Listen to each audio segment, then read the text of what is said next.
Environment and Energy Committee will come to order. There is not a quorum here yet, but we're going to begin anyway. Today we're going to do an overview of groundwater issues, I think very helpful, informative things that we were going to have a presentation on about 3 or 4 weeks ago, and we had all the folks coming here, and then session went long that day, and all their preparation, everything did not get presented that day. And so because they had put together this and put a lot of effort into it, and we have a lot to learn from this, we decided to postpone it till now.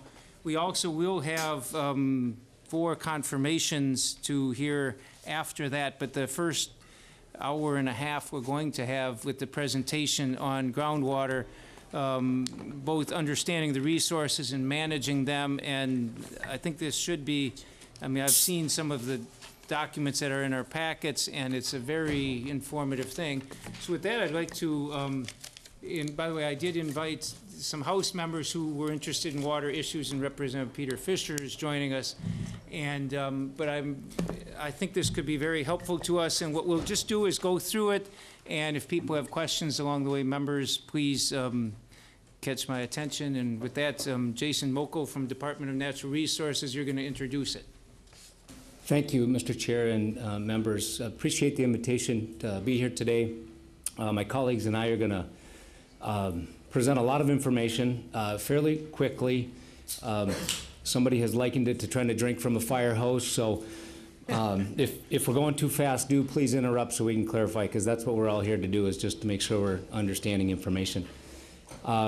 We had one of our speakers, Mr. Jim Seal, exercised better judgment not driving from southwestern Minnesota today. He called to tell me that he had snow and ice and he wasn't going to drive, and I said that was a good choice as his manager to be safe. So I'm going to pinch hit that presentation, and it'll be a little rougher than it would have been for him, but we'll still try to convey the information the best we can.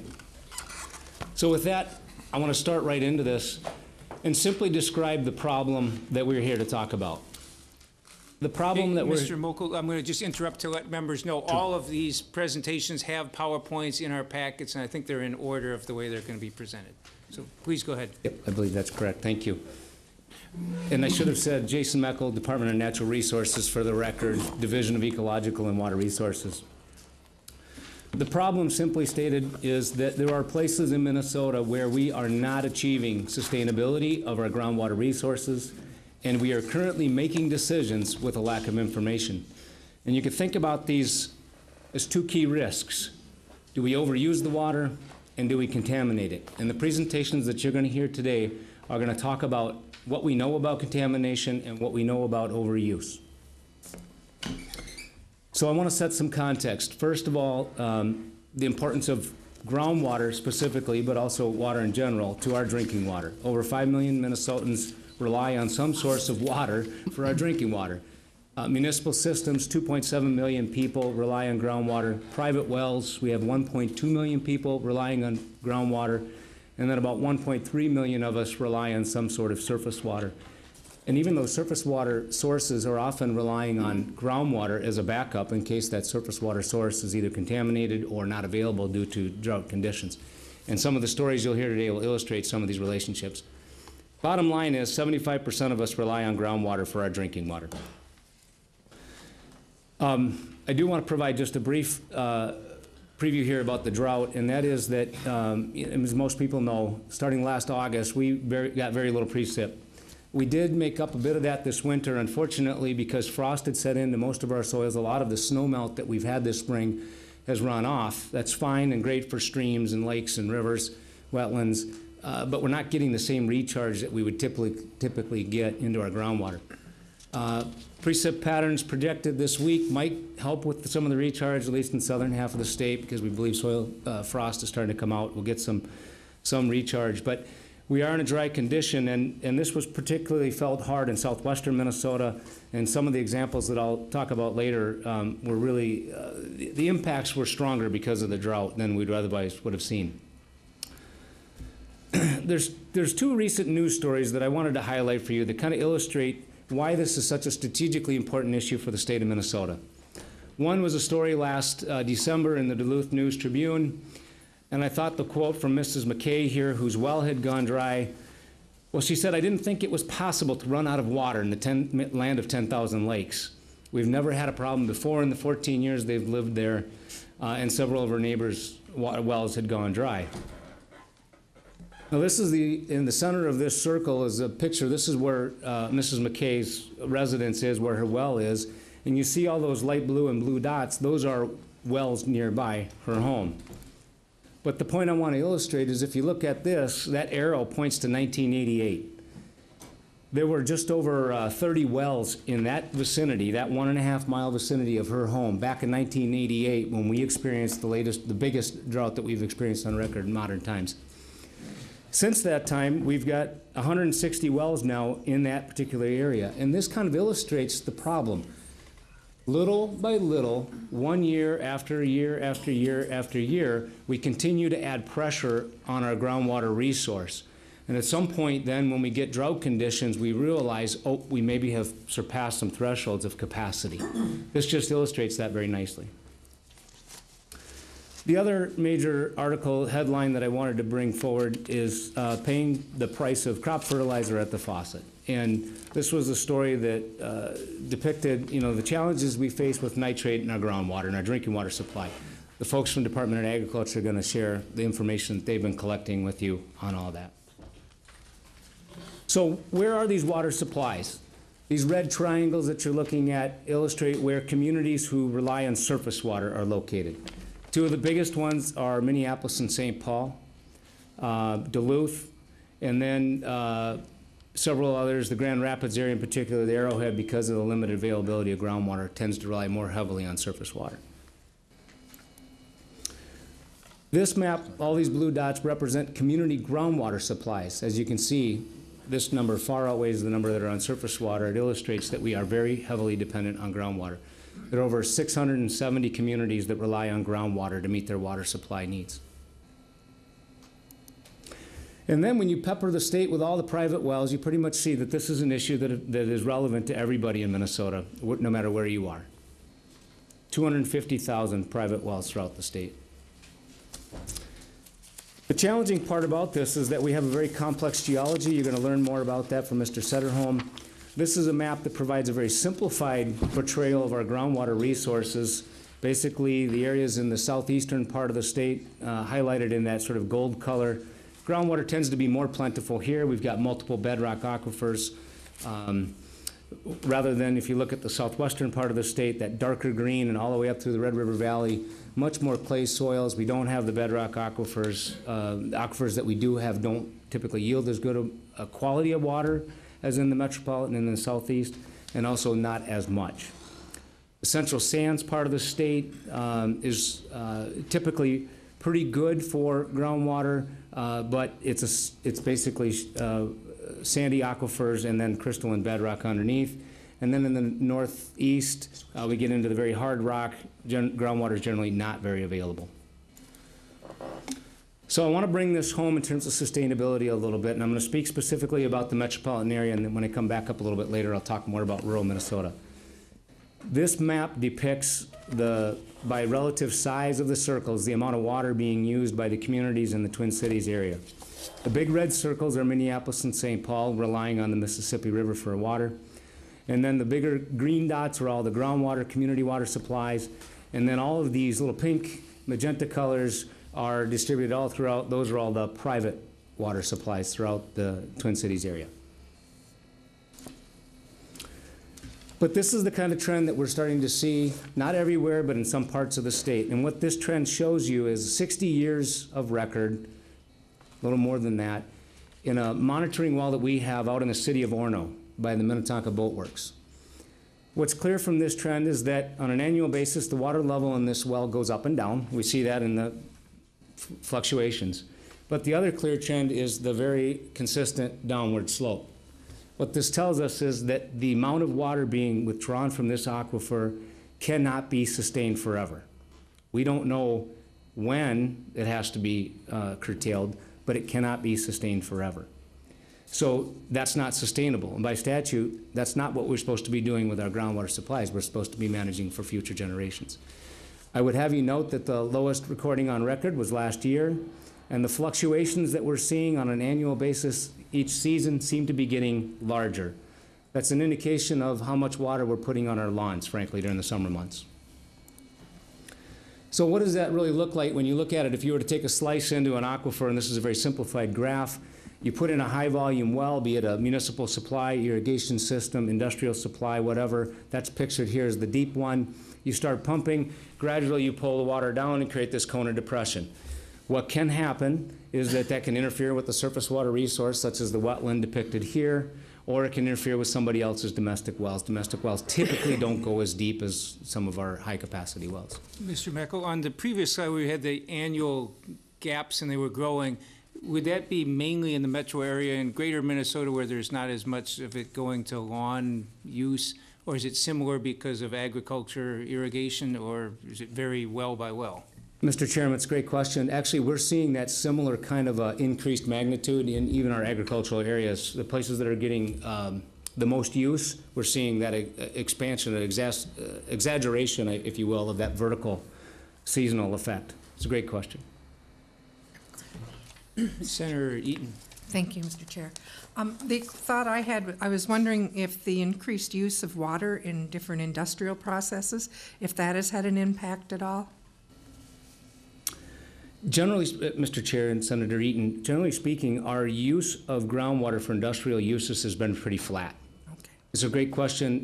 One of the things I failed to mention is that most of the growth in our groundwater use in this state has been due to irrigated agriculture and municipal domestic supply. Now, what makes that a little tricky to understand is that there are many municipal suppliers who will provide water to an industrial use, but we don't have the kind of data that helps us to tease that out very cleanly and very accurately. So in general, industrial use has not been increasing near as much as agricultural irrigation and domestic. Thank you. Okay, with that, to keep us moving along, I'm going to ask Mr. Sederholm to come up. Thank you, Mr. Meckel. Mr. Sederholm, welcome to the committee.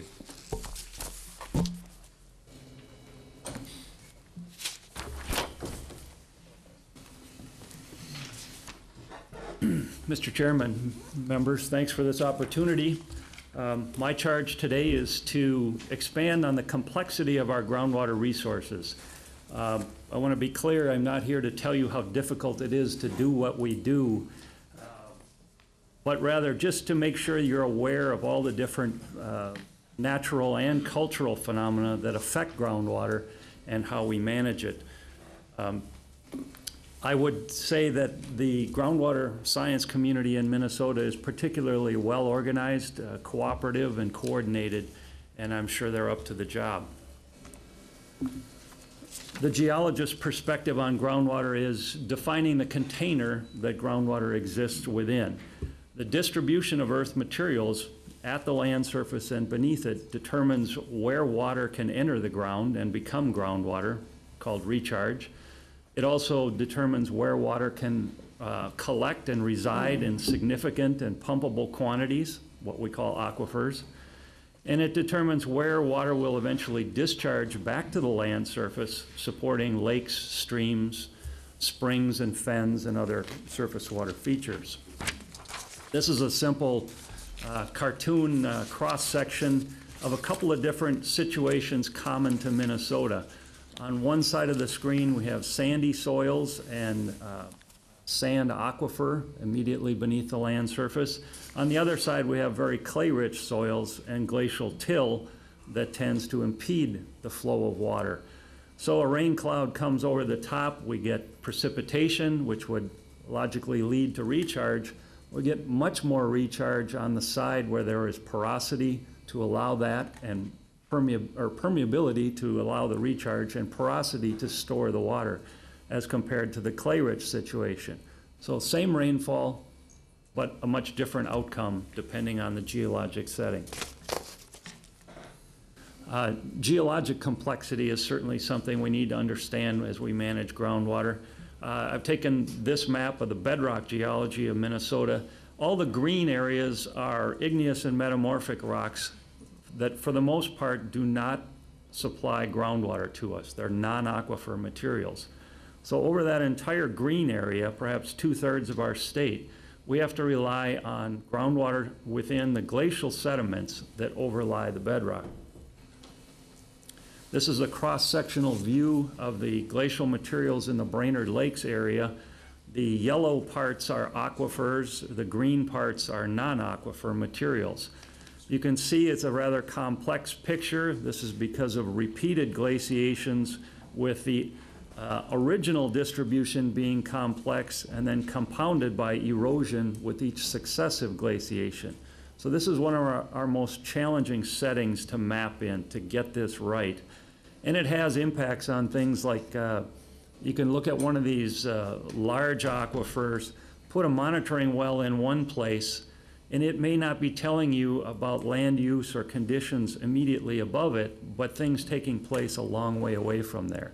So it's imperative that we understand this distribution of materials in order to manage groundwater.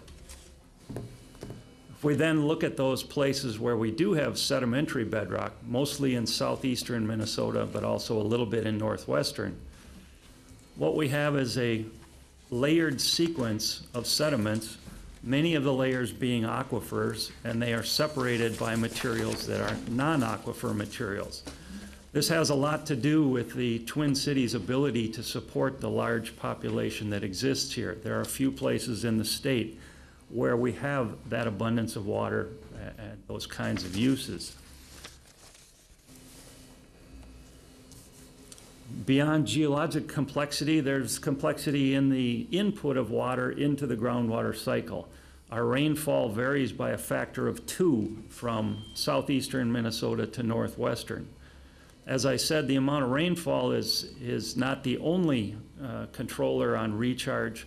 The map on the right shows the amount of recharge, and there's a factor of 6 in the difference between the areas of least recharge and the areas of most. Here again, it's the ability of that water to get through the soil zone and the capacity of the materials beneath that to actually accept and host that groundwater. So it's not a one-size-fits-all solution.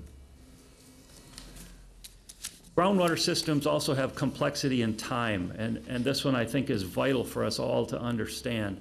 In this simple cross-section created by the U.S. Geological Survey, the recharge area is in the center of the picture. Rain falls there. There's an aquifer right at the land surface, and that water readily enters that aquifer and begins to travel either towards the pumped well or discharging to the stream.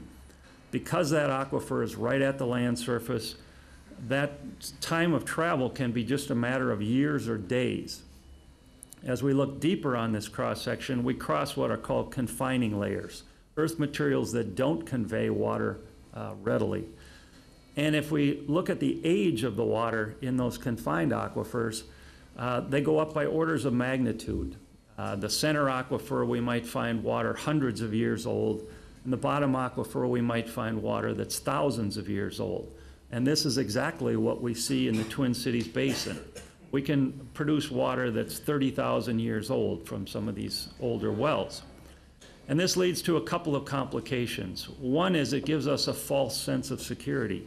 If we're taking water out of the aquifer that entered the ground 30,000 years ago, obviously it's pristine water. None of the contaminants or sources of contamination were present then. But people live at the land surface and they say, the way I'm conducting myself must be okay because my well keeps producing this nice clean water. It's a false sense of security. The other complication with this time factor inherent to groundwater management is that we could perhaps overpump some of those lower aquifers for a long, long time and not see the effects of it at the land surface. So again, we get kind of a misleading or indirect feedback that can affect our decision making. Finally, we add to that human complexity. We are at a stage now where both in numbers and in the kinds of behaviors we exhibit, humans are having a real influence on the groundwater system. This is a simple example from Long Island, New York. The vertical scale is about 30 feet, and the horizontal scale is about 60 years. The first 30 years on that graph It was a community that everyone had their own well and everyone had their own septic system. So the water was brought into the house, used, it went out to the backyard, into the septic system, and back into the aquifer. And over a couple of decades, the water quality in that unconfined aquifer started to decline. And so the decision was made, we need a sewage treatment system. And they put in all the pipes for the sewage treatment system, but they kept their original wells. So now the water was not being returned to the aquifer, but instead piped to a distant location. And the effect you can see is that fall in the water table elevation of about 20 feet, which was enough to dry up all the streams and wetland features in that community. It was a common sense solution that we need to deal with that sewage, but the outcome was perhaps not what was expected. In spite of all this complexity, I would like to suggest that there are some simple principles that will guide us as we go forward in managing groundwater. We still have to understand these systems, we still have to monitor them, we still have to pay attention. But we have to keep in mind that precipitation is our only source of water. Minnesota is a headwaters state. There is no water entering Minnesota except via precipitation. So sustainability requires that we balance our use against that long-term precipitation level. We have to keep in mind that the water we put into the ground today is our water supply for tomorrow. There is no other source of water. And we need to understand the geologic framework of groundwater if we want to manage the outcomes. That concludes my remarks, unless there are questions. Thank you, Dr. Sedholm. Questions from the committee? That is very helpful. Thank you. Next, we have Glenn. Oh, Dr. Sedholm, one quick question about the last graph. Certainly.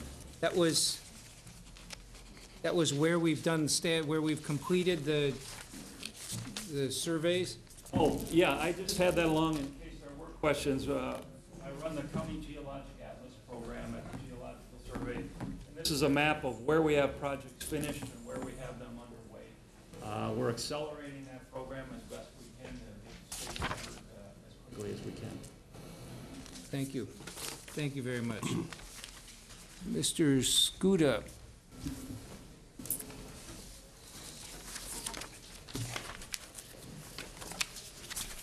Welcome to the committee. Water Quality Monitoring. Thank you, Mr. Chair. I'm Glenn Skuda, Water Monitoring Manager with the Pollution Control Agency. And thanks for the opportunity to give you a brief overview of PCA groundwater work and a few examples of recent findings from that work. I'm going to focus on the first two bold bulleted items here on the water quality monitoring work that the PCA is undertaking, and also talk about a little bit the work we do determining groundwater, surface water interactions in areas of concern. As previous speakers mentioned, groundwater and surface water are really one system, and we need to consider them together. The PCA is in the process of developing a really robust groundwater quality monitoring network. It's an opportunity that is afforded to us by the Clean Water Fund. A couple indicators of that is a report that we produced a little over a year ago on contaminants of emerging concern in groundwater, which is really unparalleled nationally in terms of the number of sites that were evaluated and the amount of work that was done. This is about new contaminants, emerging concern chemicals. Not a lot of work has been done, and we're happy to be at the forefront of that. Also because of the work that we've been doing with our water monitoring network, both PCA in the non-agricultural parts of the state, Department of Agriculture in the agricultural parts of the state, and of course DNR with their water level monitoring across the state. We were one of the few states invited to participate in a national pilot for a potential future national groundwater monitoring network. The PCA's network as it stands right now, again in the non-ag, that is the urbanized or undeveloped parts of the state, we've got 205 wells in the network, about 80 more left to install at this point. We'll complete building out the network in calendar 2014, but we're not waiting to monitor until it's fully installed. We're monitoring as we go, as we're building the baseline of groundwater quality monitoring data. One of the first products coming out of that, first report, came out last year in January 2012, and it's on contaminants of emergent concern that I mentioned earlier. I'll talk a little bit about that. Just to make sure we're on the same page, when we talk about contaminants of emerging concern, these are chemicals that are not commonly monitored, at least not in the past, and not typically regulated. Things like antibiotics, pharmaceuticals, hormones, fire retardants, personal care products. It's a long list, over 100 different chemicals that we're beginning to realize are getting into the environment, and a lot of work being done on determining what are their impacts on the environment and on people. And Department of Health will speak a little bit more about this after I speak.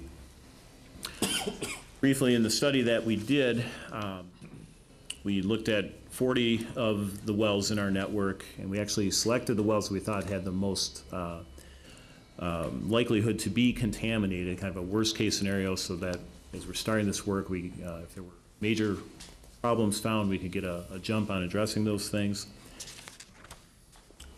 The findings that we came out of that study really were that we found a very low frequency of detection of contaminants like this in our groundwater samples, and where they were found, they were at very, very low levels.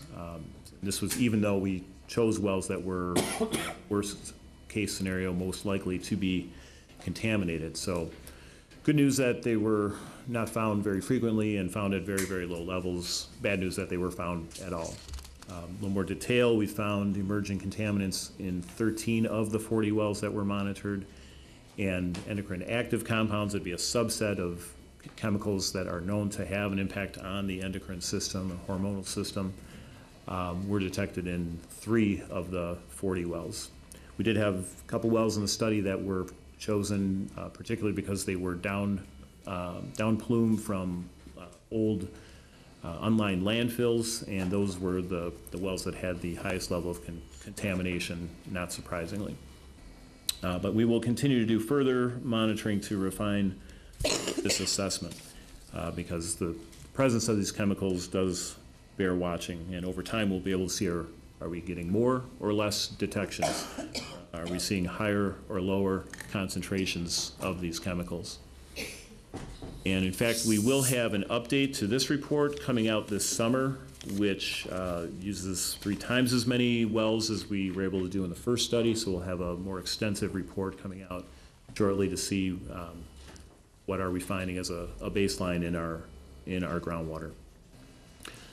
An additional report coming out later this spring, within the next couple of months here, is on the network as a whole, not just focused on the contaminants of emerging concern, but on groundwater quality in general. And don't like to talk too much about our report before it's finalized and published, but as a kind of a sneak peek here, just want to mention one of the most significant findings that we're seeing is elevated levels of chloride in groundwater, particularly in the Twin Cities metro area, and this is most likely due to the use of road salt. You see halide in the groundwater, which is a component of road salt that tells us that is likely the source. So that is of concern that we're seeing elevated levels, and beyond the Twin Cities, where the levels are generally the highest, even in areas where the concentrations are lower, we are seeing concentrations trending upward in other parts of the state as well. So that's a significant finding that we'll be working on additionally. Briefly, some of the work we do on groundwater surface water interactions, studying different projects around the state. We have linked increases in groundwater extraction for both municipal use and irrigation to reductions in stream flow, as well as the lowering of lake levels. PCA was the primary cooperative funder of the USGS study on altered groundwater flow and levels affecting the level of White Bear Lake, for example. Also, one of these studies identified the reduced contribution of groundwater to surface water as a stressor in the Little Rock Creek TMDL study in Benton County.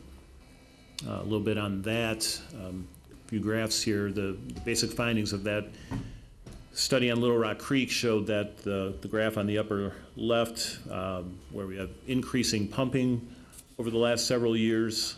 In the upper right, we have declining level of groundwater in the aquifer, all at the same time that over the long term and the short term, we have a flat level of precipitation in that area.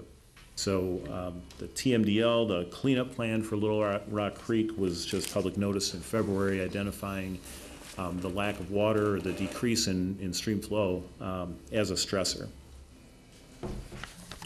Additionally, just to briefly mention, we've got other water hydrology, groundwater, surface water hydrology research projects underway with U.S. Geological Survey. We're refining some of those groundwater recharge estimates that were just spoken of. We're developing what are called synthetic hydrographs, which enable us to estimate stream flow in areas where the streams are not able to be gauged to determine actual stream flow, so they're stream flow estimation tools. And then also in cooperation with National Weather Service, with the DNR, we're helping to automate rain gauges at stream gauging stations so that we have a better picture of that whole hydrologic system that previous speaker spoke of. So a lot of good work underway, helping us understand what's going on with groundwater quality as well as quantity in the state. And I will step aside so the Department of Agriculture can speak also about their findings on groundwater quality. Thank you, Mr. Scudder. Senator Scalzi. Thank you, Mr. Speaker. And before you leave, I was just going to ask you regarding the Little Rock Creek TMDL in Benton County. You spoke about an increase in pumping. What was the increase in pumping attributed to? Irrigation for agricultural use in that watershed. Thank you. Mr. Scudder, one other question. When you said you sampled 40 wells, you picked the ones you thought had the most risk, obviously down from a landfill and so on. As you've been adding more wells to it, you find out your guesses were pretty good in terms of which ones were the high risk? And how good is your estimation of that sort of thing? Are we learning? Yeah. The report that we'll have out this summer, which will do 120 wells, basically 80 additional wells to those 40, will answer that question. But we don't have that completed yet. Okay. Thank you. Thank you very much for your presentation. Next one is the Department of Agriculture, Mr. Zachman in Montgomery.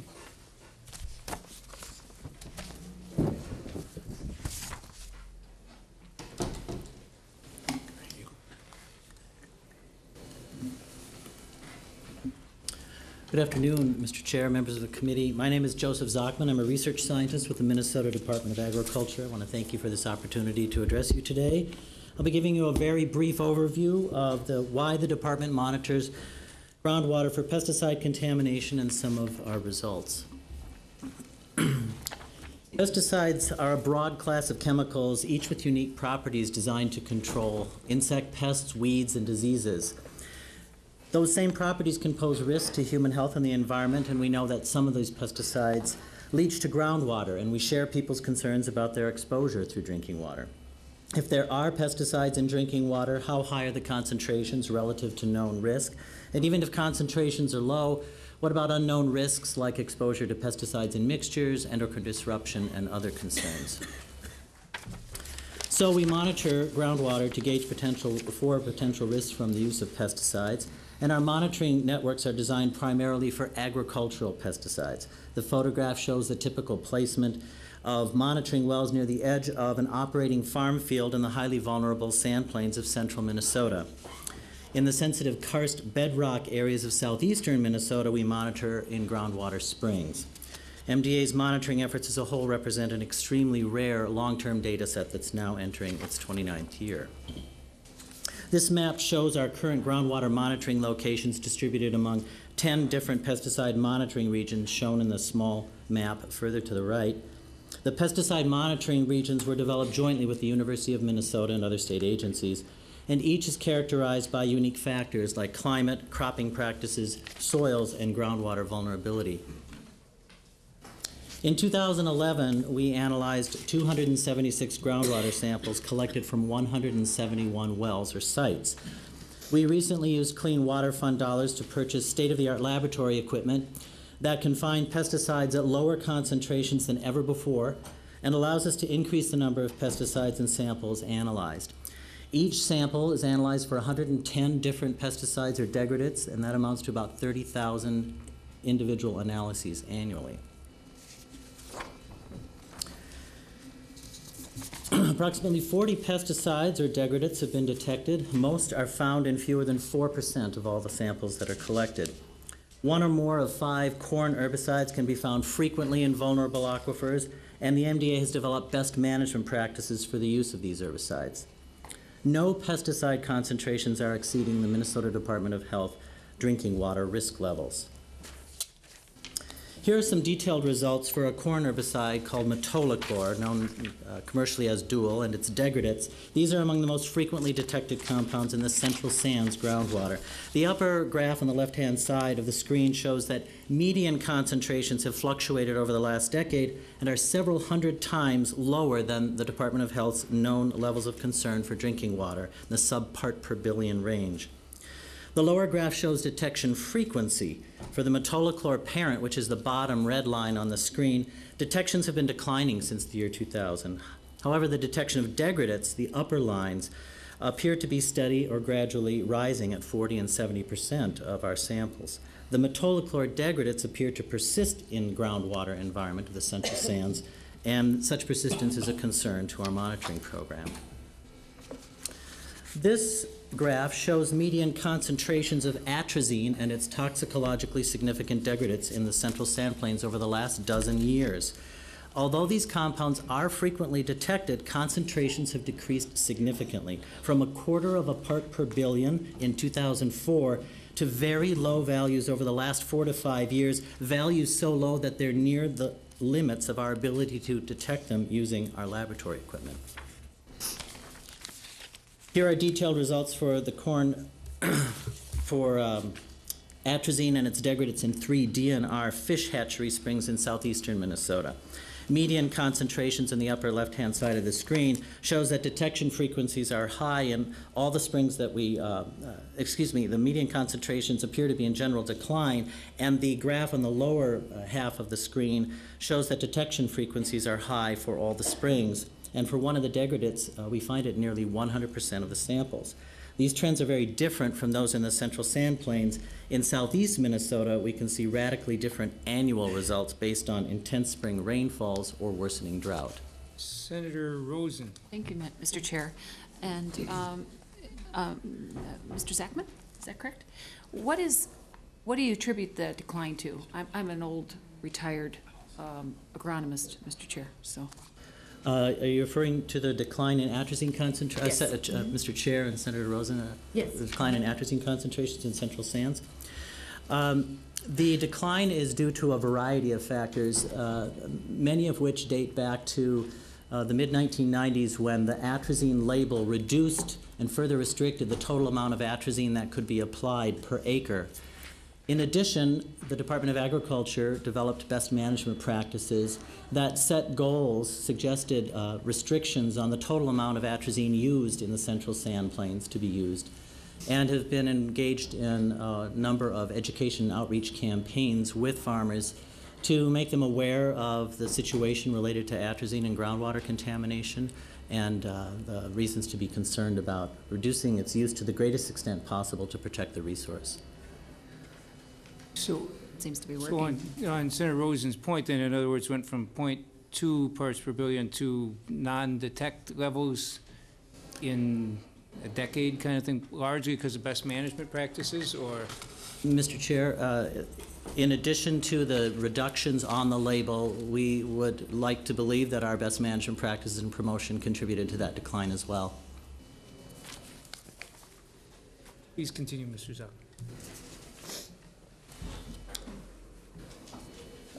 These graphs, well, I think I went over these graphs in southeastern Minnesota and the fish hatcheries. The situation in southeastern Minnesota is quite different from central sands because of the way the climate and the geology interact. There are a number of uncertainties we face in our monitoring program that translate into potential groundwater risks. new pesticide-resistant crop introductions, weed or insect resistance to current pesticides can lead to new or increased pesticide use. New invasive species control sometimes requires new pesticide use, and the effect of climate change on pests and weather patterns can lead to new pesticide uses and greater runoff or leaching to groundwater. All pesticide monitoring data that we collect is reviewed annually by a multi-stakeholder committee comprised of environmental groups, state agencies, farmers, and others. Data is submitted to the Minnesota Department of Health, the Pollution Control Agency, and to the U.S. Environmental Protection Agency for evaluation. And finally, all data is published in reports and stored in the Minnesota Pollution Control Agency's water quality database. Thank you for the opportunity to address you on these important topics. Mr. Zachman, thank you very much for your presentation. We have Mr. Montgomery from the Department of Agriculture as well.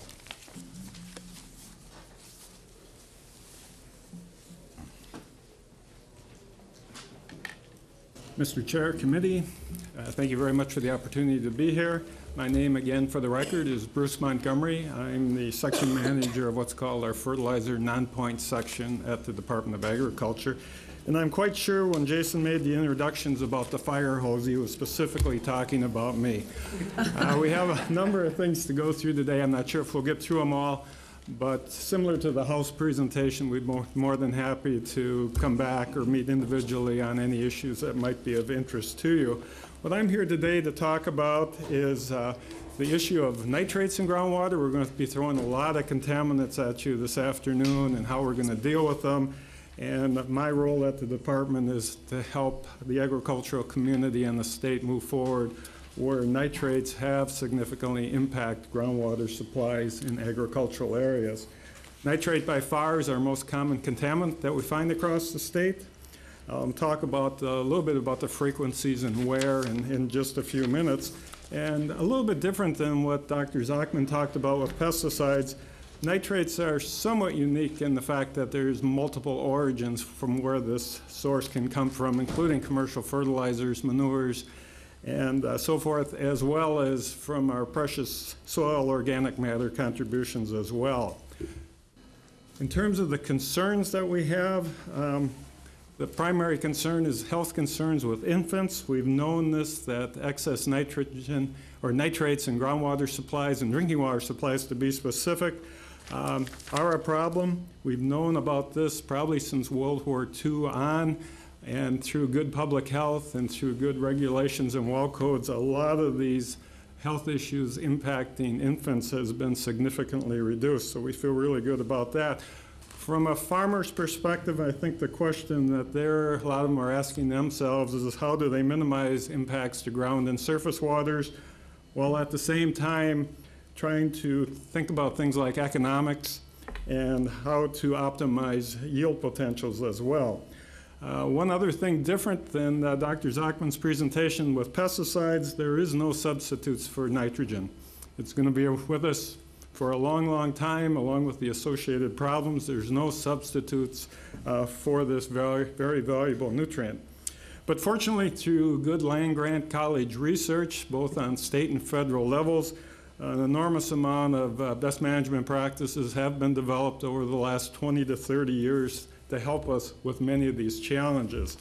I do want to point out that in some areas of Minnesota, we do have some significant loadings into groundwaters. This happens to be for the city of Park Rapids, one of their community water supplies, which shows a pretty rapid increase in nitrate concentrations over the last 20 years. And we'll talk a little bit about that in just a couple of seconds. But one of the challenges that we always have, and I think it's difficult to explain to the public, is why can't we stop nitrate contamination? With all the technology changes and so forth, will there be a time that we can literally reduce or stop nitrate contamination? And the answer is pretty straightforward. It's going to be a challenge continuously. For one thing, the nitrogen cycle, and that's what this little cartoon shows, and thank God I'm not going to try to explain that to you because we don't have all afternoon, but it is a fairly complicated system. And nitrogen can be lost in a number of different ways to the atmosphere. It can be fixed in the soil organic matter, and as the bottom arrow dictates or points out, it can be appreciable loss to groundwater once it leaches below the root zone. So I'm not going to bore you with all those details, but I think the thing to keep in mind is any nitrogen source, regardless of where it comes from, pretty much all goes through the same cycle, and we can apply basic nutrient management principles to significantly reduce, but not stop, nitrate contamination problems. We'd like to give you a kind of a quick overview of some of the big picture stressors that are going on in Minnesota as we deal with nitrates in groundwater. And one of the things that we frequently forget about is the importance of crop selection. These cropping systems vary drastically, and what I mean by that is crops like alfalfa, clover, a lot of our perennial systems, including our native prairies and our CRP plantings under federal programs. These all are extraordinarily conservative cropping systems in terms of their ability to retain nitrates and to scavenge for deep nitrates from whatever sources. And one of the trends that obviously we've seen as the livestock industry has changed dramatically and our cropping systems have changed pretty drastically over the last 90 years is one real simple observation is we've lost a lot of these crops that can help us manage nitrates appreciably, and that's primarily the losses of alfalfa and clover in the state, about a 50% reduction in the last 90 years. And the other flip side to that is what we've replaced them with. And obviously our growth in our corn acres has been spectacular. This year projected, this is going to be the first time we're going to exceed 9 million acres of corn in this state. At the same time, we've lost an appreciable amount of small grains, which generally is much more conservative in terms of inputs and their ability to minimize leaching losses. So some of these crops that are somewhat problematic are things like potatoes and edible beans as well as corn, and these require very skilled agronomy skills to manage them. The other part of the equation is our dependency on nitrogen fertilizer. And after World War II, as technology advanced and we were able to produce anhydrous ammonia very cost effectively, and then started adopting our cropping systems to compensate, we've seen a pretty spectacular increase in the 60s, 70s, and 80s in nitrogen use. And since the 80s, these numbers have pretty much flattened out. And the one thing I always want to mention and make sure that we acknowledge Minnesota farmers is that they continue to increase their use efficiency. So in other words, we're growing more corn with every pound of nitrogen we put into the system. There's a number of reasons for this. Obviously, our practices have changed a lot in the last 20 years. I think most growers manage their nitrogen resources quite differently, but there's also things like improved genetics, better weed control, and other factors that help us explain that. We are now basically producing about 1.4 bushels of corn for every pound of nitrogen we put into the system. So that's great in environmental news. Let me just switch, and Jason, how am I doing on time? Okay, let's just talk a little bit about water quality statewide. And our best indicator is the Department of Health County Well Index. Jason talked about the 250,000 private wells across the state, and this cartoon just basically shows where in the state, through the County Well Index, we've found wells that exceed 3 parts per million. 10 parts per million is our drinking water standard. That's what our public water supplies have to adhere to or lower. This basically shows that in the central sands, as we heard before, from some of our previous speakers, we've got some very sensitive geology in certain parts of the state, and there's no doubt that our nitrate levels reflect that. One of the things that, with the help of clean water money over the last few years, the agencies recognized that we needed better reporting networks and better monitoring rather than relying on the County Well Index, which is really a one-time point in time when the well is installed. To some type of a network that really helps us answer the question, are we moving ahead? Are things improving? If not, why not? And the agencies, with the help of local partners and willing landowners, have developed what we call homeowner nitrate networks. We've built a few of these in the last few years in southeast Minnesota and just recently in the central sands with the help of Clean Water Dollars. This is a collaborative effort between the agencies. And as I said, the homeowners is really the key part of the success of these programs. The homeowners are responsible for taking the samples and shipping them in, and correspondence all goes through the mail. So it's a very low-cost system with the idea of having something low-cost enough that we can sustain it. And we talked about geological sensitivity and the issues of time. To do the proper monitoring, a lot of times it's in the measurements of decades. So have willing landowners that will participate. And what this cartoon shows is where all the wells were sampled in this particular network, in the central sands, in a well-designed network over coarse textured soils. And by the way, what we're seeing here is about 5% exceed the drinking water standard in this very sensitive area. So relatively speaking, we were very pleased with those types of numbers. In Southeast, again, very problematic, a number of different issues down there. But again, to be able to tell you which direction we're going is going to take decades, but we're in good place to try to answer that question. The last thing I'm going to say about private wells is the Department of Ag and its partners have identified a number of townships that are at risk due to the percent land that's in row crop production, as well as groundwater sensitivity. We believe that there's about 280 townships that we would like to help test for nitrates, and as we move forward with clean water funding, I think we'll have the opportunity to set up a pretty aggressive sampling program to provide services to these 75,000 homeowners that live in these townships. So we look very much forward to that. I'm just going to close with just a couple of comments on public water supplies and where we stand with nitrate issues. The Department of Health will be speaking right after me and can address some of these issues. But by and large, with our public water supplies, we've really got some great water in the state. And it's the agency's mission to make sure it stays that way. Less than 1% of our public drinking water wells exceed the standard, and you can see again in the distribution of where those problematic areas are. We have roughly 20 to 25 public water supplies that the agencies are working with local partners and local farmers on dealing with nitrates. The symbols with the halo around them are the areas that have elevated nitrates in agricultural communities. So we have Department of Ag staff as well as soil and water districts there doing some very meaningful work as we try to address those issues.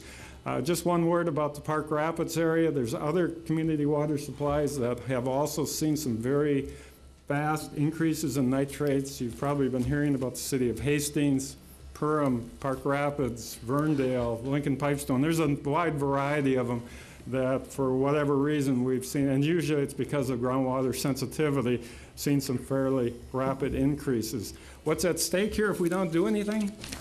There's some pretty significant financial resources that need to be invested for putting in nitrate removal. In some cases, the public water supplies will have to put deeper wells or more wells to blend the water down. And our best estimates, along with the work that we've done with the University of Minnesota, suggests that with nitrates increase the public consumer cost 2 to 4x. So it's extremely important that we move forward with these educational programs. We've learned an awful lot in the last 10, 15 years working with the Department of Health and local farmers on how to address these issues, and we feel very confident that we're ready to take on some future challenges. So with that, thank you very much, and we'll answer questions at any time. Thank you, Mr. Montgomery. Questions from the committee? I had one quick one. At the beginning, you mentioned impact of nitrates on infants, and I was just curious, if you could just say 2 sentences about what the impacts were and how we... Sure. Mr. Chair, I'd be happy to answer that, and I'll throw a big word out at you, but it's methemoglobinemia, or blue baby syndrome, is the problem with infants primarily below 6 months of age. It's a respiratory problem with too much nitrate can cause this respiratory problem, and basically the blood is no longer capable of carrying the oxygen it needs to the infant. We also have to be mindful that there's other sources of nitrate to the infant, including spinach and leafy vegetables and so forth. So it's an educational opportunity for the mother and the family to deal with a lot of these issues. But in terms of how many reported cases we've had, we really don't know, but we suspect it's pretty low. And again, I think education is a big one. Thank you, and Senator Scelsi. Thank you, Mr. Chair. And can you tell us what the source of the nitrates increase was in the Park Rapids area? Sure. Mr. Chair, committee members, I'd be happy to do so. This is an area that we've identified as a pretty small recharge area. Just a couple of farms really control the fate of Park Rapids drinking water supply. In that area, we had some irrigated specialty crops that use a great deal of nitrogen. We've got some extraordinarily willing landowners to help us approach this. And in fact, we've seen some very positive steps forward on changing some of the crop rotations, including introduction of sorghum sudan grass into the rotation to reduce leaching contributions. The RDO Corporation, who is a large potato grower in the area there, has also introduced potato varieties that use about 50% less nitrogen. And they're doing just some absolutely astonishing things in terms of management of water and nitrogen to try to address those issues. Thank you, Mr. Montgomery. And thanks to all the witnesses for efficient presentation of a lot of information. Mr. Ellingbo from the Department of Health. Welcome. Thank you, Mr. Chair and members of the committee. I appreciate the opportunity to come here today and talk to you about drinking water protection, and I'd like to link some of the information that my colleagues have presented so far with some issues related to drinking water and public health, and focus primarily on groundwater and public health. Of course, contaminants in drinking water creates a potential for disease, and that can be from chemicals like nitrate or arsenic or other compounds which may promote conditions or diseases ranging from things like methemoglobinemia to cancer. We also have concerns about pathogens that can promote illnesses, including bacteria, protozoans, and viruses, and so on. And as Bruce Montgomery mentioned, the good news is that Minnesota Public Water Supplies are doing a good job of protecting public health. And the EPA sets the Safe Drinking Water Act that regulates drinking water provided by public water supplies. And here in Minnesota, these public water supplies have a better than 99% compliance rate with meeting federal standards for contaminants in drinking water.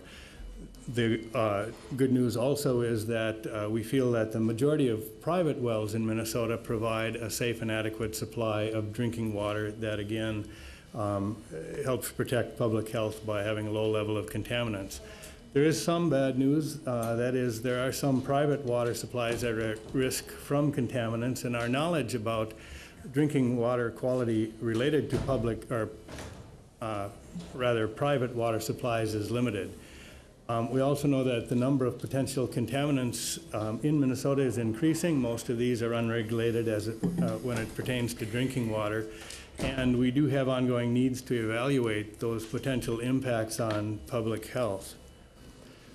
Again, I'll use a couple slides that you'll have already seen, but again, wanted to bring up this one to remind us that roughly a fourth of Minnesotans receive their drinking water from public supplies that use surface waters like the Mississippi River and Lake Superior for their supply.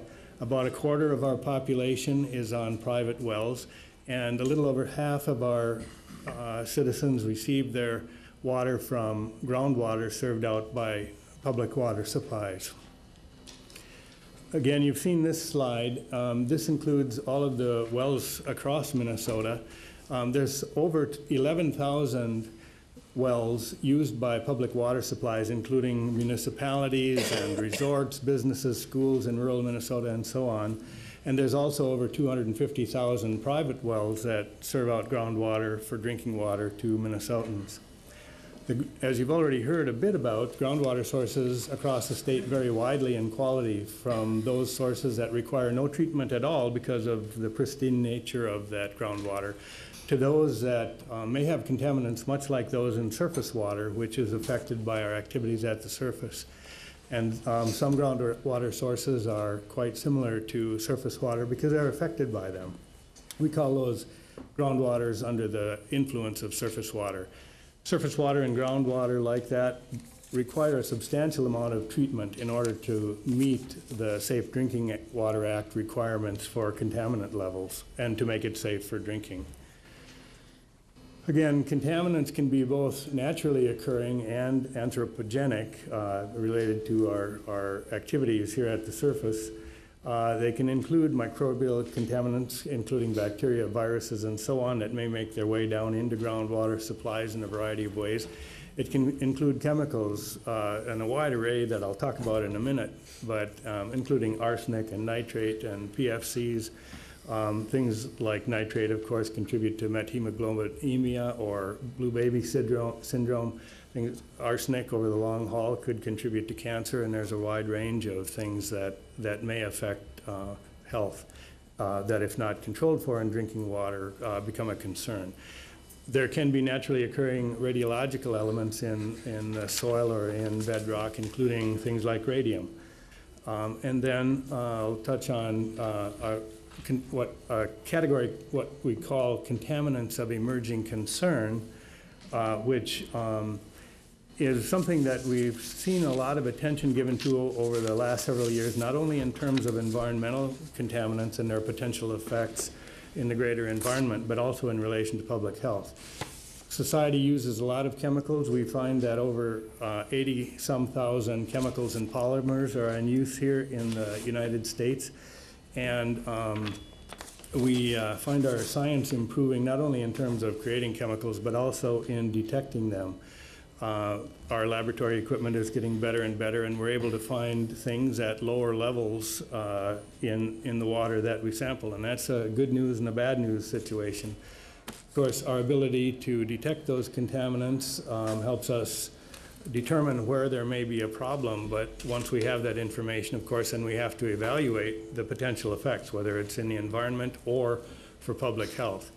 And we are also developing, we being not only the Department of Health, but more broadly across the U.S. and at the federal government, we're finding new ways to measure toxicity and find out more about the potential effects of these compounds at low doses. And sometimes the effects can be pretty subtle. We only have toxicity data on a limited number of chemicals. The Safe Drinking Water Act provides maximum contaminant levels for some over 100 contaminants.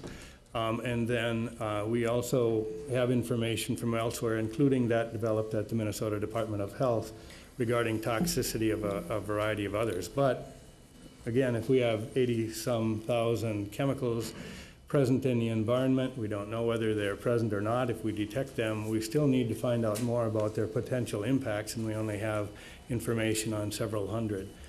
I want to talk briefly about another contaminant. We have heard quite a bit about nitrates, but wanted to touch on arsenic in Minnesota groundwater. And to use this cartoon as an illustration of how concentrations may vary for contaminants across the state. Again, just an illustration, but on this map of Minnesota, you'll see the larger circles colored in red, and those show areas where we have received information from sampling of new wells that arsenic concentrations exceed 10 parts per billion, which is a drinking water standard for arsenic. And you'll see clusters of that throughout central Minnesota and on the western edge of the state, as well as here near the metro area. And that is a level of concern. Elsewhere across the state, you'll note that you don't find those red circles or the larger circles, and we're not finding those concentrations there. So I'll end with that just to say that monitoring is important because contaminants can vary considerably across the state in their occurrence. In order to look at drinking water supplies, we require testing of those and assist with that. And as mentioned, the Safe Drinking Water Act regulates some over 100 contaminants in drinking water, and public water supplies are required to test for those. The frequency and the parameters that are tested for varies by the system depending on risk. Again, in some parts of the state, some of the systems are not at risk for some contaminants, and so it doesn't make sense to do a lot of monitoring there.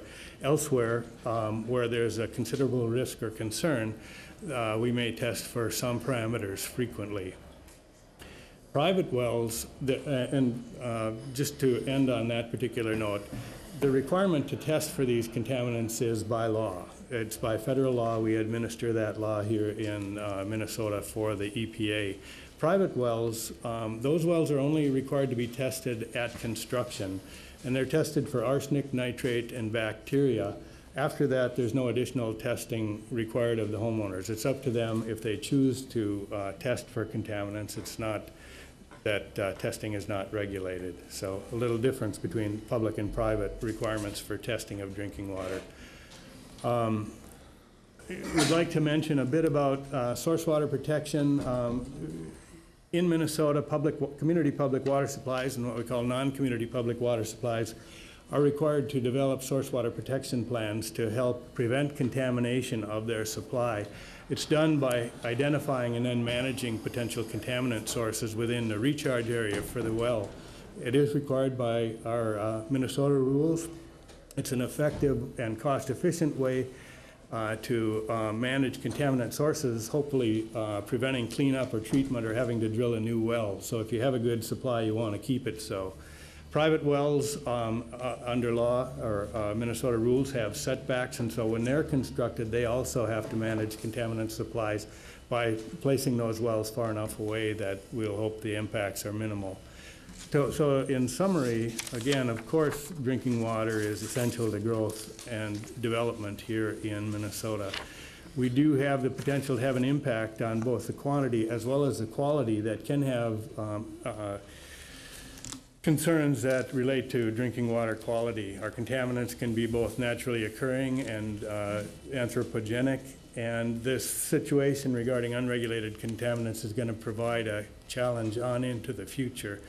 But ultimately, protection of our drinking water sources is really key for public health. So with that, thank you for the opportunity.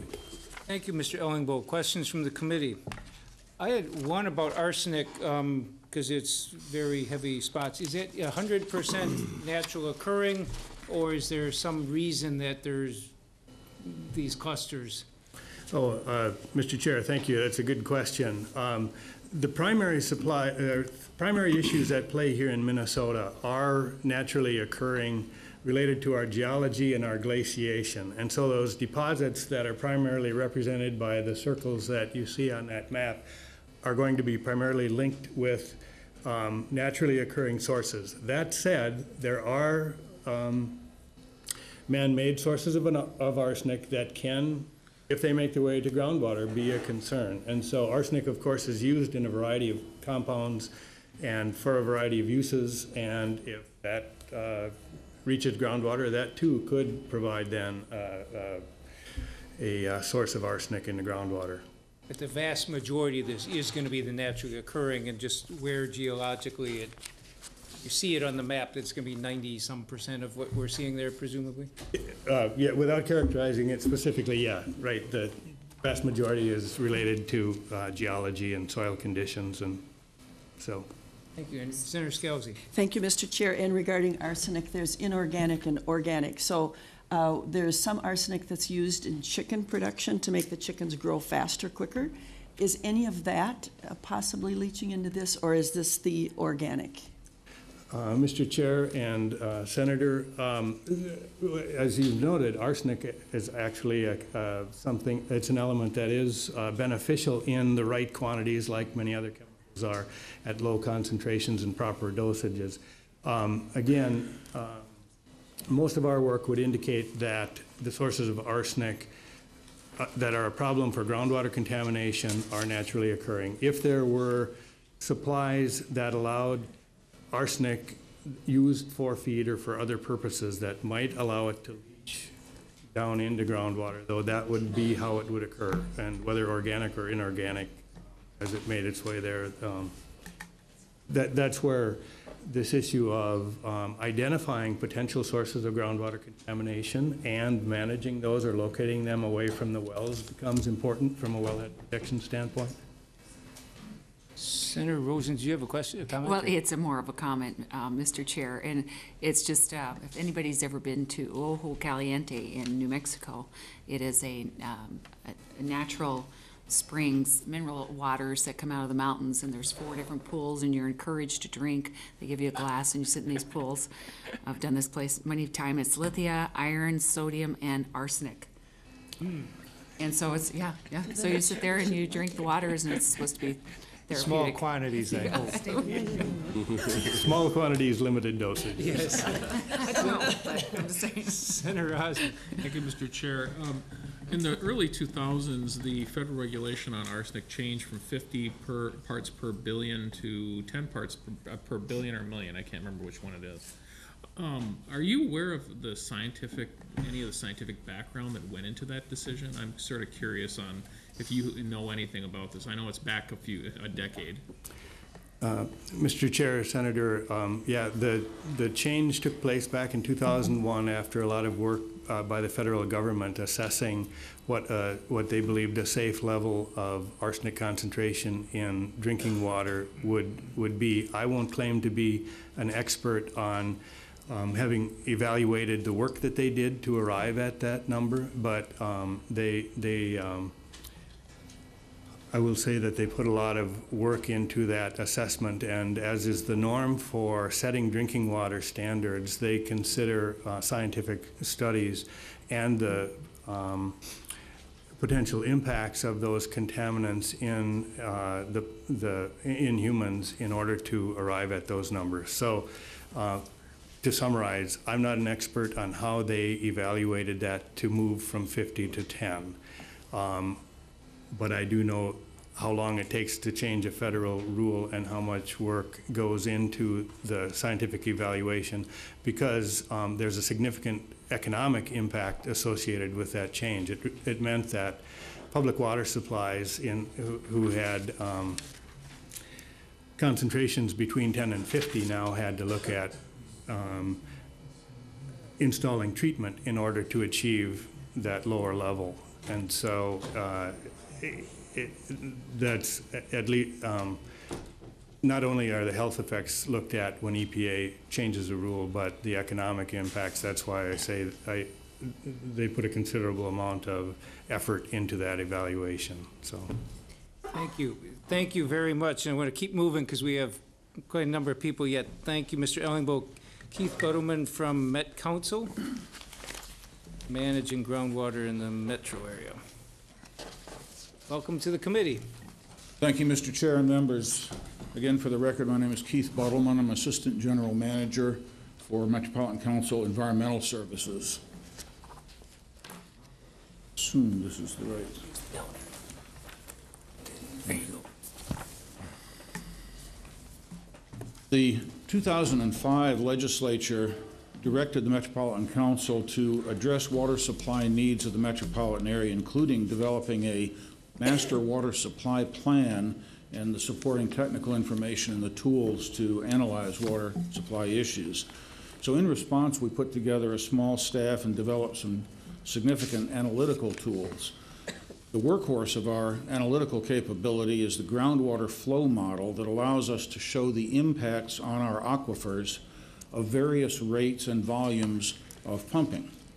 So with that tool, we can demonstrate what I call what-if scenarios, such as what if we increase groundwater pumping to supply a population increase? What will the effect be on groundwater levels? So using those technical capabilities, we've made some interesting findings. Mainly, our current approach to water supply is not sustainable. Aquifers are being depleted. Lakes, streams, and wetlands are being damaged. And in some areas, groundwater levels have declined as much as 40 feet, roughly 1 foot a year, over the last several decades. Let me back up a moment with some background to those findings. First of all, the metro area accounts for over half of the water demand in the entire state. Now, less than a third of that is supplied from surface water sources, river water. and over 2/3 from aquifers, or groundwater. This reflects a dramatic shift over the post-World War II era. This graph shows the ratio of surface to groundwater use in the region. Surface water is in red, groundwater is in blue. Somewhere around the end of the 70s, the balance shifted from mostly surface water to mostly groundwater. The shift has become more pronounced ever since. In earlier years, most new development took place near the core cities and relied on extensions of the existing St. Paul and Minneapolis water systems. Later development moved to suburbs that were farther out and became more distant from those surface water-based systems. The easiest options then became simply drilling wells. That began putting strains on the layers of underground water, particularly the Prairie du Chien aquifer. That's the main aquifer that serves most of the metro area. These hydrographs, similar to the one that Jason had in his introductory presentation, show data from 3 observation wells in Hugo, New Hope, and Bloomington. They show typical seasonal ups and downs in aquifer levels, but also clearly show a steady downward trend overall. We just picked these 3 to illustrate the topic. There are numerous others that show the same trend, declining water levels over time. Now that's the part you can't see. We have to rely on observations, on observation wells and water level data. But some effects you can see. This is White Bear Lake. While it's funny to see someone cutting grass with a lawnmower on what used to be lake bottom, it's no laughing matter to the thousands of recreational users, businesses, and property owners in that part of our region. And White Bear Lake is not the only lake like this. It's just the one that's gotten the most publicity so far. So these are some of the findings we've made so far, and that brings us to the natural question, what can be done about it? As I mentioned earlier, our modeling capability allows us to explore different options and see what outcomes could result. This shows what I call the business as usual model run. What if all the communities that now use groundwater continue to supply current and future growth with groundwater by 2030? That is, drill more wells. Darker shades of blue indicate worsening depletion of aquifer levels. Red shows areas that will have reached a threshold level of 50% of available head in the aquifer. This map continues the trend to 2050. Things get even worse. So the message is clear that business as usual is not a solution. We need to take a different approach if we're to maintain a sustainable water supply for expected population growth for future generations. So we used our modeling capabilities to see what would happen if we did things differently. One of these what-if scenarios assumed that cities adjacent to existing surface water systems and along major rivers switched over to using surface water, treated river water instead of groundwater. For this scenario, we also included the cities surrounding White Bear Lake, since that area is already starting to look at that option. What the model shows is a remarkable turnaround. Remember the 2 maps that showed serious groundwater depletion by 2030 and then even worse by 2050, where the darker blues and reds signified the worst depletion? Here's the result of the what-if scenario where the cities that most realistically could switch to surface water did so. In this graphic, the various shades of pink indicate a reversal of depletion. In other words, groundwater would actually begin to rise again. Here, the darkest pink indicates 10 feet of recovery or more.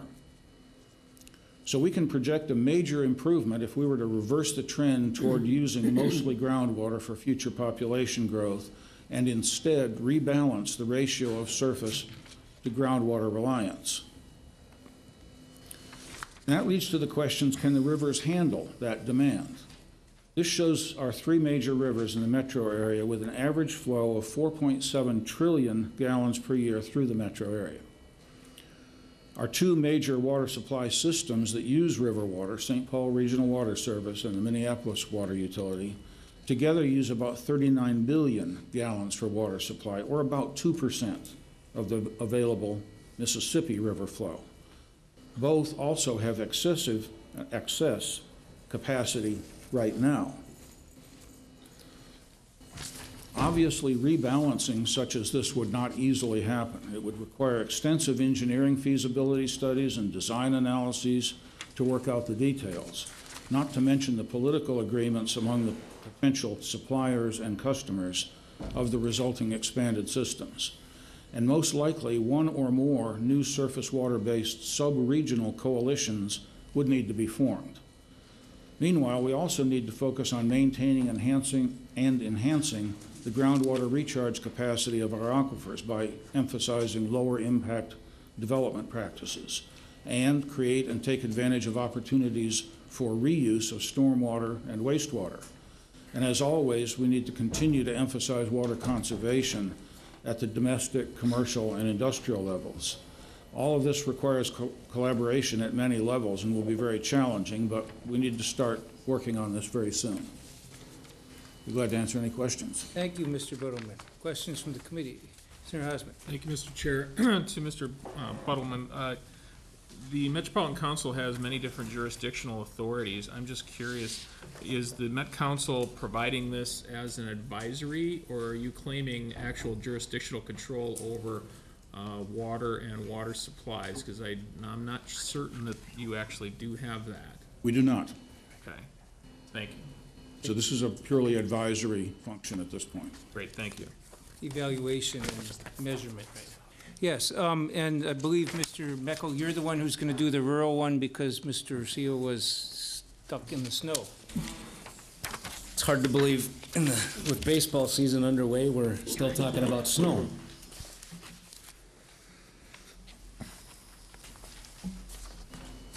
Well, to continue the baseball analogy, I want to thank my colleagues for doing a great job of getting on base and moving runners along, and I'm going to try to do my best in the pinch hit role here that I find myself in. Jim Seal is our groundwater specialist at the DNR. He works in Southwest Metro, so I had a chance to catch up with him on the phone and get a few pertinent facts that I hope to be able to relay with these graphics, so do my best. Again, Jason Meckel, Minnesota DNR for the record. What Jim wanted to cover today was just some of the challenges that we face in rural Minnesota. They're not unlike some of the challenges we face here in the Twin Cities. Other than that, we tend to have a little bit more of the wet industry aspect, meaning primarily agriculture and some of our other agricultural processing supplies, industries, et cetera. So I'm going to talk a little bit about each of those. We've already covered the drought, and we've already covered the groundwater provinces. I talked earlier about the fact that major crop irrigation is really on a growth in this state, and this is a map that shows current distribution of groundwater irrigation wells throughout the state. Now, if you'd have looked at this in 1950, there'd been a couple of dots, and then gradually through the 60s and 70s, we added more. But very recently, we've seen a significant growth, about a doubling over the last decade or so. And that's put a lot of demands on the resource and, well, our ability to analyze and determine whether or not those permits can be permitted and sustainable. This just gives you a little bit of an insight. Just in the last 5-6 years, we've seen a doubling of the number of permits that we get to review and authorize. This shows you volume of water, billions of gallons that have been used and are currently being used by irrigated agriculture. I want to point out, back in 1988, I mentioned the big drought. During that period of time, we had seen our, at that time, record high use of groundwater. We've increased the number of operations running on groundwater, and now we're surpassing 100 million gallons. This was back in 2007 and 8. We expect that when we get the 2012 data, we're going to see that number get back up in here somewhere close to the 100 billion gallon range. One of the things that's not clear from this graph is that there are more permitted users out there, and they generally are getting better in terms of the overall amount of water that they need. Efficiency with the systems that are in place today, the technology is much better than it used to be.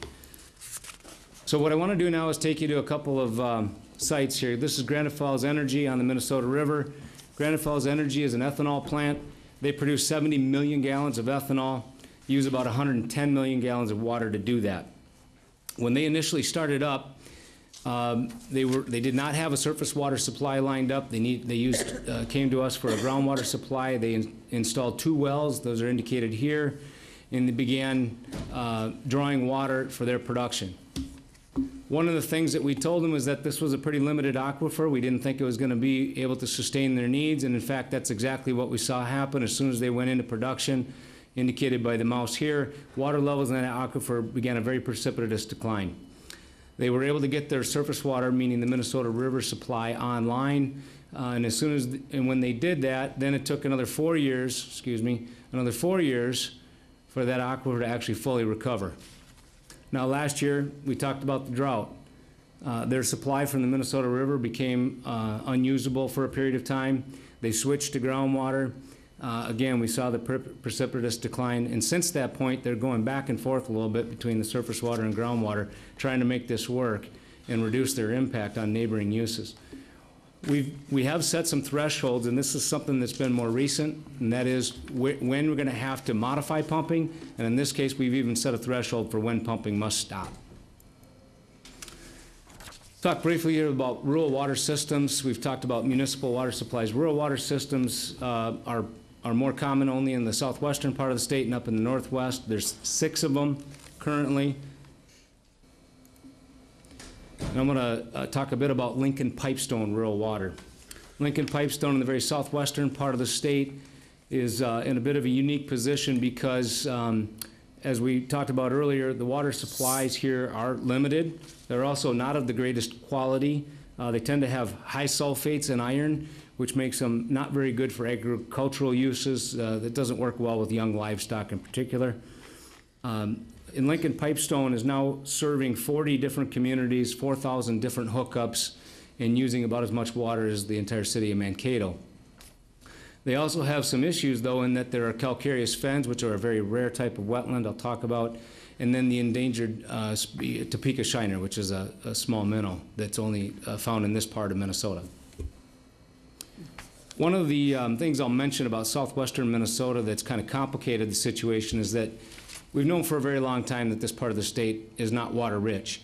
And there has been a federal project called the Lewis and Clark system that's being built that's going to 36-inch pipeline bring water from underneath the Missouri River up into South Dakota and then over into Minnesota. The federal money for that project has been inconsistently available, and the progress in getting that project online has been much slower than expected. That's been an impact to some of the communities, and I'll talk more about that. So we talk about these declining trends, so you got to do something. That's what's gone on. Lincoln Pipestone Rural Water, this is their primary, what they call the Burr well field. You see that overall declining trend, getting close to a threshold. So they started working on trying to find another water source. Excuse me, I don't have a graph here to show that. And we worked with them to do that. Unfortunately, we still haven't been able to identify a aquifer area that they can dependably rely on. They invested $1 million trying to find one and came up empty. This is an example of where we've used thresholds. In this case, we got creative. We have what's called the summer threshold and a winter threshold.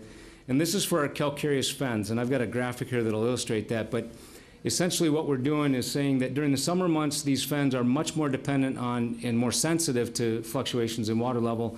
So there's a threshold during the summer. But in the winter, they're not as sensitive, and so we're allowing a little bit more use during the winter months. It's just the way that we're trying to work with these communities to meet their needs, but also protect the resources. This is just an illustration of the way these calcareous fens work, and basically what you have is water recharging here, flowing down, and it comes up in these areas, and it's literally flowing up and pushing up and building this sort of mound. What makes them unique is the combination of calcium magnesium carbonate.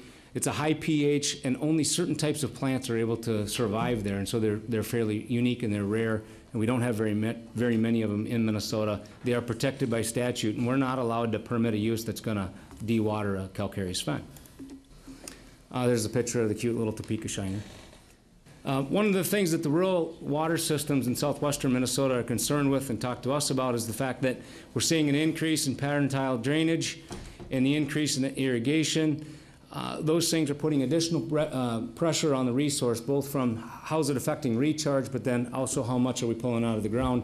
a concern for meeting their water supply needs.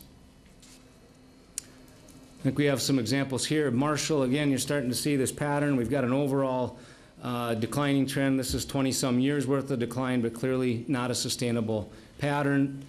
So the city of Marshall began working. This is about 20 miles away. Here's Marshall down here, 20 or so miles away, where they are proposing to tap some aquifers to meet their supply needs. They're going to have to put in 28 miles of pipe, and they've estimated $13 to $14 million to get that pipe system laid to get the water back to their treatment facility and then out to their customers.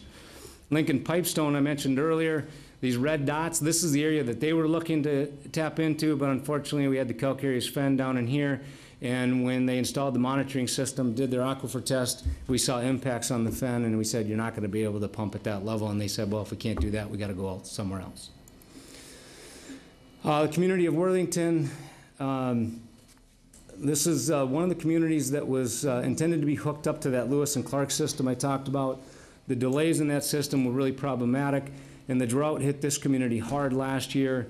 And what we've seen is the water level readings going down, approaching thresholds in previous years. Again, that's why they were looking to Lewis and Clark. And again, we saw that trend developing over the last year. This is a constructed basin that was used to, this is the recharge area. This is what they're specifically using to recharge. This is a well house. This is a well house. This is what happened during the drought. Basically, this has gone dry. They're not getting the recharge anymore. And they were dangerously close to running out of water.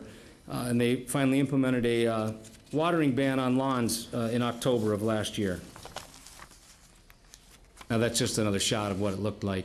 And that's not to, I'm not trying to suggest here that their use of groundwater pulled the water down and dried this out. The combination of drought and the amount of use that's needed is not sustainable in that kind of a situation. So as we look at the things that we're dealing with in southwestern and much of rural Minnesota, you know, we've got a desire for industrial growth. We have a desire for municipal supply, growing communities, and certainly around agricultural growth. The challenge is that we've got a fluctuating climate that we've never seen before in terms of the unprecedented droughts and floods all in the same year in the same state. We've got water use conflicts, wells going dry because of other users. And then we've got these natural features that we're desperately trying to protect, such as Topeka shiners and our calcareous fens, our trout streams, our lakes. White Bear Lake was mentioned, and many others. So quite a challenge. I believe we have Jim. Where's Jim's? Jim, Mr. Stark is going to come up and follow me. Any questions on that sequence? Thank you, Mr. Meckel. We're going to try and wrap this up in a 7-10 more minutes or so for confirmations, or we can start confirmations by Jim, you can run through it. Time for a few more questions. Okay.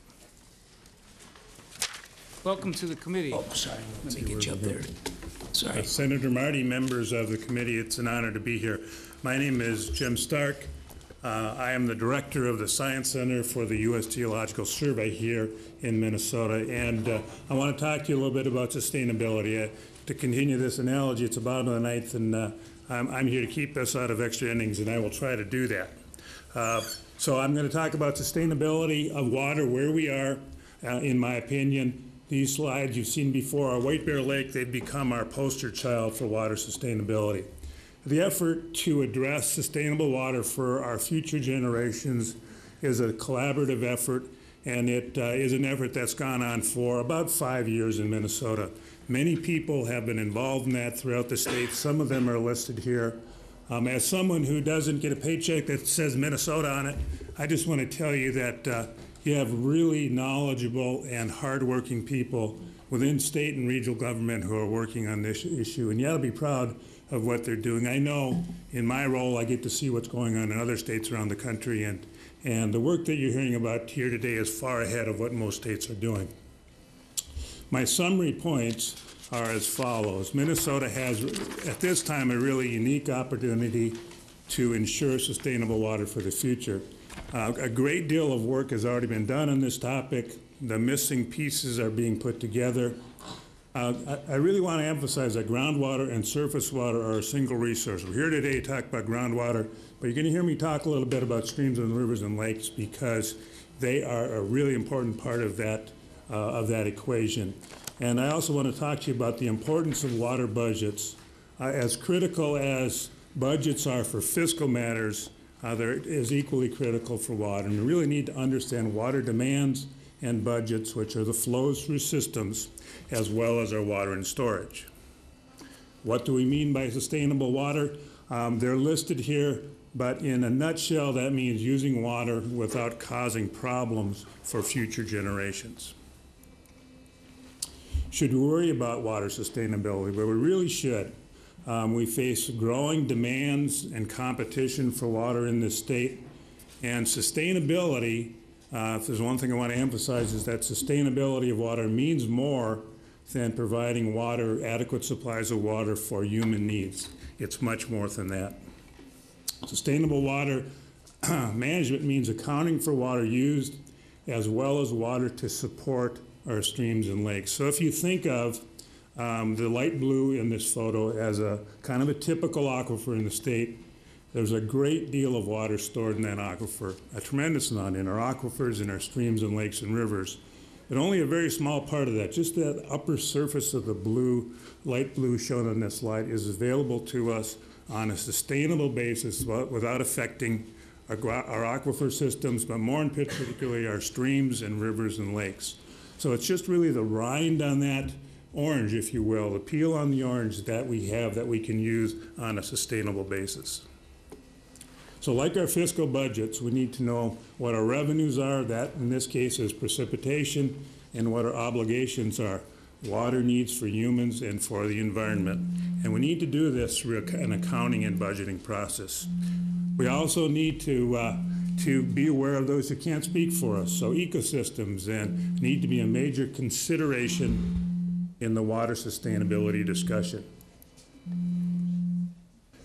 Water sustainability, a couple of concepts. Again, Minnesota has a great deal of water available in storage in our lakes, our aquifers, and our rivers. However, it isn't available on a sustainable basis. Groundwater overuse becomes newsworthy when it affects our lakes and streams. White Bear Lake is a good example of that. Groundwater and surface water are interconnected resources, and we have to consider them together. And we need to preserve groundwater for our aquifers and for our streams and lakes, for our biota in our streams, for water supply, for wastewater assimilation downstream, and for recreational purposes. Again, this is a discussion about groundwater, but this is a graph of a stream. If you picture this stream, it's stream flow passing a point at a time. And you see there are periods of low, you can consider that as a year. There are periods when the flow is low. At those times, those streams are supported by groundwater. At the peaks, they're supported by runoff, like what is occurring right now. And if you think about that upper solid line as the amount of water that flows by a point in a river when that's not affected by our consumption, that's the natural flow. The dotted line is really the amount of water that we have to preserve in those streams to support downstream needs and biological needs. So that blue area, the area that's shaded in blue, is really what we have to use on a sustainable basis. And that's not a whole lot of that whole water passing by. That's one thing I think you need to consider in the discussion about using the Mississippi River as a source of water. There are times when those resources are non-sustainable as well. So sustainability, it's an important and a complex issue. Is it defined for us? Do we know what it is? Do we know if we get there? We should. There have been many groups that have considered this over about the past 5 years. These groups are listed on this slide. They have really developed a framework which provides us with what we need to do in the future. But most importantly, the Clean Water, Land, and Legacy Amendment provided us with the charge to move forward, and the University Sustainability Framework Study provided the roadmap for how to do that. What does that framework suggest? Well, it suggests a number of things. Preserving clean water. The most important of those, I think, is to understand the water budgets in our hydrologic systems. We need to know the amount of water flowing through those systems, because that defines the water that we have available on a sustainable basis. Many of the tools we need to move forward already exist. I've listed some of them here. I'll just talk about one, the County Geologic Atlas Series, work done by the Minnesota Geological Survey and the Department of Natural Resources are really one of the fundamental building blocks for moving the discussion and implementing groundwater sustainability statewide. They're fundamental efforts. I think we need to supplement them a little more with some of the accounting information that we need to know about flows through these systems, but they're the fundamental building block, as well as some of the other, many of the other programs that function by state government and are listed here. Other steps that we need to have underway, we need to have a better understanding of groundwater recharge. We need to continue to understand stream flows, both in areas where it's gauged and where it's ungauged. Those things are ongoing. We need to define sustainable resources in light of available supplies through accounting for water. Together, these steps will allow us to do a couple of things. To define the amount of water we have available in our hydrologic systems, and then from that to understand the amount of that available water that we can use on a sustainable basis. What's left to be done? Well, I think ecologists, hydrologists, and managers really need to agree how to quantify those water budgets. And what that boils down to really is to understand that amount of blue area under that hydrograph, because that's the amount of water that we can use on a sustainable basis. We have to be able to define that number statewide. So my summary points, we really have a unique opportunity to ensure sustainable water here in Minnesota. Groundwater and surface water are one resource. We have to think of them together. The foundation is in place to ensure sustainable water. There are some missing pieces that we're working on, need to be put together, but we shouldn't wait to implement a strategy that would ensure sustainable water in the future. And one of the biggest steps is really this accounting process that we have to undertake in order to maintain sustainable water for us and for our grandchildren. So I think at this point, we in the state are ready to do more than just putting out fires, and we're ready to move ahead. Thank you. Thank you, Mr. Stark. Are there questions for the committee? Mr. Meckel, you're going to wrap it all up quickly.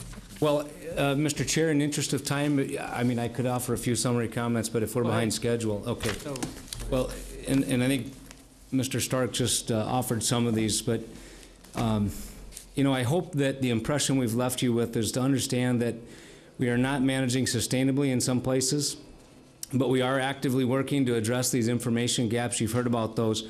One that I did not specifically speak to, and that is the monitoring wells for water levels around the state. We currently have 800 wells that we use to tell us the water levels. I showed you graphics from those. We've estimated we may need as many as 7,000 to get the job done. So we've got a long way to go and close that gap. We're much farther along in our water quality monitoring, and you heard about the presentations from those folks from PCA and Ag. And we're doing much better in terms of our ability to monitor and detect those water quality concerns. We're getting a better handle on our risks. But you also, I think, have seen that market forces do play a role here that's beyond most of our control. Mr. Montgomery showed you the increase in the amount of corn acres and soybeans. Those things are a factor in all of this, and they're not something that we have a great deal of control over. And lastly, I just wanted to leave an impression on you that the Clean Water Land and Legacy Amendment has accelerated our ability to get the information we need, but we still need to continue to invest very strongly in this. And I'll liken this to the Minnesota Vikings. We don't have a very flashy offense here. We're kind of a ground game, 3 yards at a time. But, you know, if we stay with this, we can get the job done. Thank you. And Senator Scalzi, you have a bill on... Yes, Mr. Chair, I do have a bill, Senate File 1549, which would work with the DNR with some of these monitoring wells and some of the assessment devices that go with those to try to assess what's happening with the aquifers all over the state. But there would be a charge for it. And you know what, you can't use clean water money for everything. This would be paid for by the users and the monitors. So, thank you. I want to just thank Mr. Meckel and all of the presenters. I think you had a lot of information to go through, and I think it was helpful to us. Is there any other questions from members of the committee? If not, thank you very much for your time and for your presentations to all of you. Mr. Chair, thank you very much.